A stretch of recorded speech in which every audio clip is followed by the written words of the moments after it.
Hello students, welcome to the histone institute. तो इस video के अंदर हम शुरू करने जा रहे हैं बायोकेमिकल कैरेक्टराइजेशन ऑफ ट्रांसफॉर्मिंग या ट्रांसफॉर्मेशन प्रिंसिपल।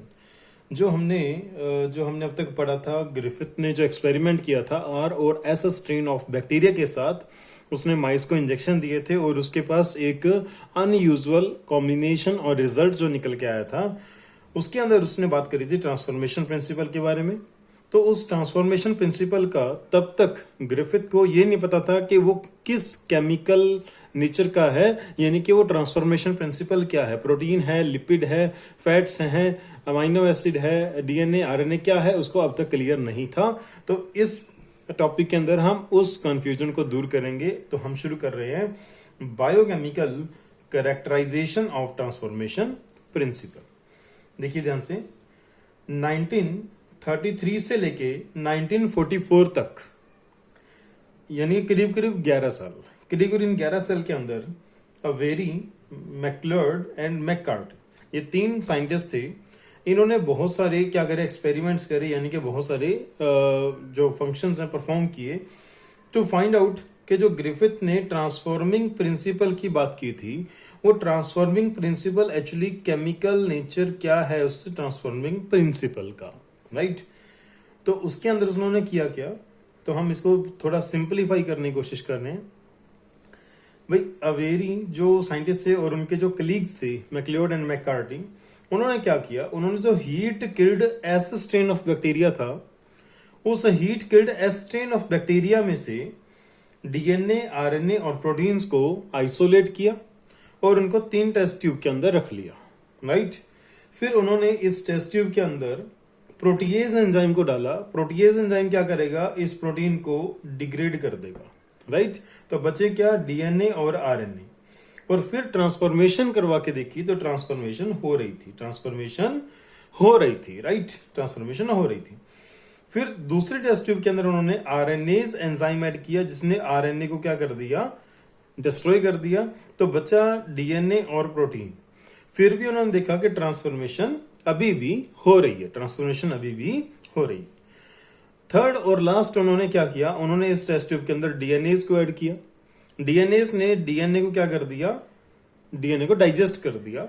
तो बचा आरएनए और प्रोटीन। फिर उन्होंने ट्रांसफॉर्मेशन जब करवा के देखा तो ट्रांसफॉर्मेशन नहीं हो रहा था, ट्रांसफॉर्मेशन नहीं हुआ, राइट।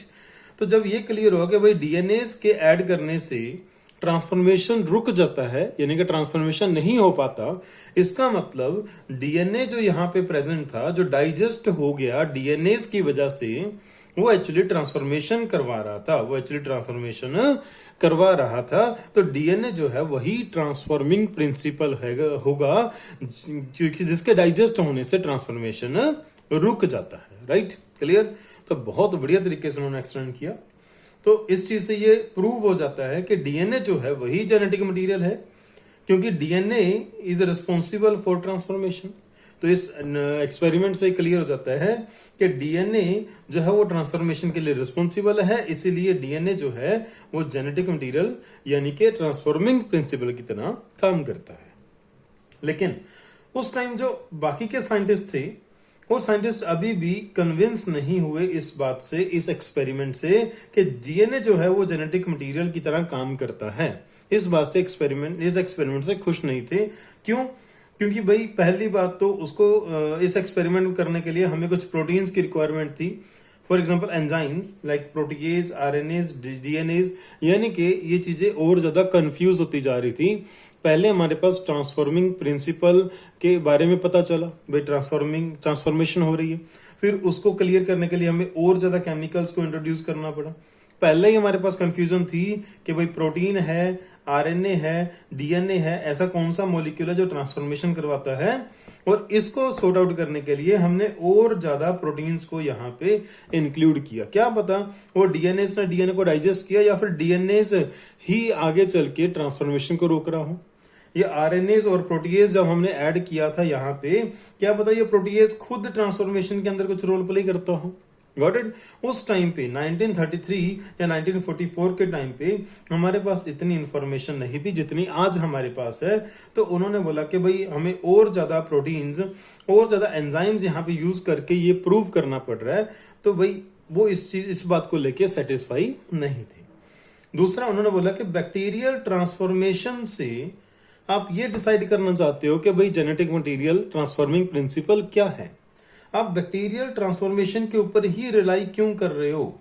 ये भी बाकी के जो साइंटिस्ट थे उस टाइम पे उनका ये कहना था कि भाई आप बैक्टीरियल ट्रांसफॉर्मेशन के ऊपर ही क्यों रिलाई कर रहे हो। जरूरी थोड़ा ना कि बैक्टीरियल ट्रांसफॉर्मेशन जो करवाएगा उसी को जेनेटिक मटेरियल बोला जाए, वही जेनेटिक मटेरियल होगा, राइट। तो उनका भी कहना ठीक था कि उनके ये 2 पॉइंट बिल्कुल सही थे कि इस वजह से इस एक्सपेरिमेंट के ऊपर भी ज्यादा स्ट्रेस नहीं दिया गया, राइट, क्लियर। नेक्स्ट है, prior to the work of Avery, MacLeod and McCarty genetic material was thought to be. भाई इन 3 साइंटिस्ट के जो वर्क थे इनको हमने अभी अच्छे से देखा, ओके। अच्छा, उस वर्क को देखने के बाद हम आपसे पूछ रहे हैं कि भाई उनसे पहले जेनेटिक मटेरियल किसको मान के चला जाता था, भाई प्रोटीन, डीएनए, आरएनए, नन। तो भाई कुछ साइंटिस्ट का मानना था कि जो प्रोटीन होता है वो जेनेटिक मटेरियल होता है। इन साइंटिस्ट के वर्क से पहले ये माना जाता था। Avery, MacLeod and McCarty discovered that, इन तीनों ने क्या डिस्कवर किया, DNA cause transformation, RNA cause transformation, protein cause transformation और लिपिड कोज ट्रांसफॉर्मेशन। वह इन्होंने फाइंड किया था कि डीएनए जो होता है वो ट्रांसफॉर्मिंग प्रिंसिपल है, वही ट्रांसफॉर्मेशन के लिए रिस्पॉन्सिबल है।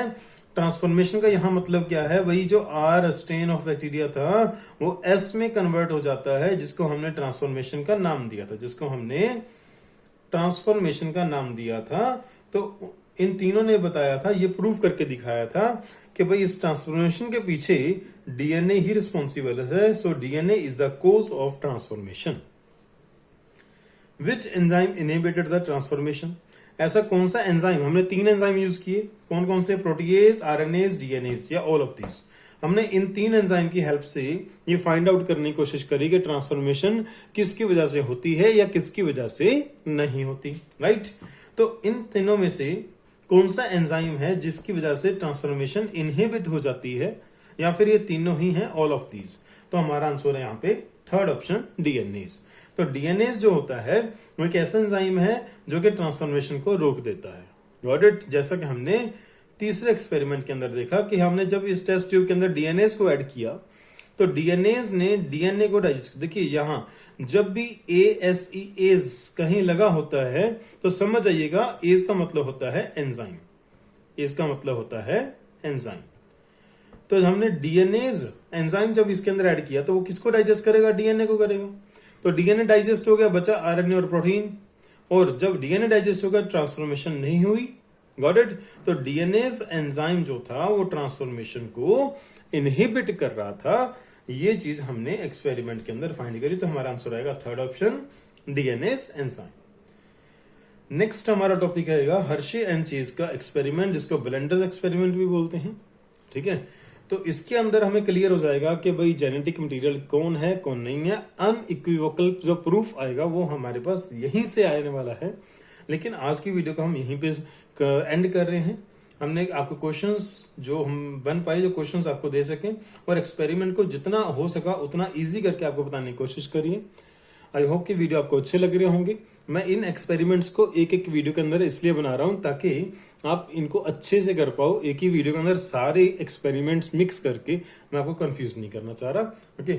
और आई होप कि आपको ये अच्छे लग रहे होंगे। अब अच्छे लग रहे हैं तो आप लाइक करें, कमेंट करें, शेयर करें, ठीक है। इन वीडियोस को वापस करें, ठीक है, वापस भी देख सकते हैं आप अगर आपको कुछ डाउट आता है तो। इन केस आपको कोई ज़्यादा डाउट इश्यूज आ रहे हैं तो आप मुझे कमेंट सेक्शन में कुछ राय दे सकते हैं, या फिर अपने कमेंट्स डाल के कोई क्वेश्चन पूछना तो पूछ सकते हैं। Thank you, have a nice day.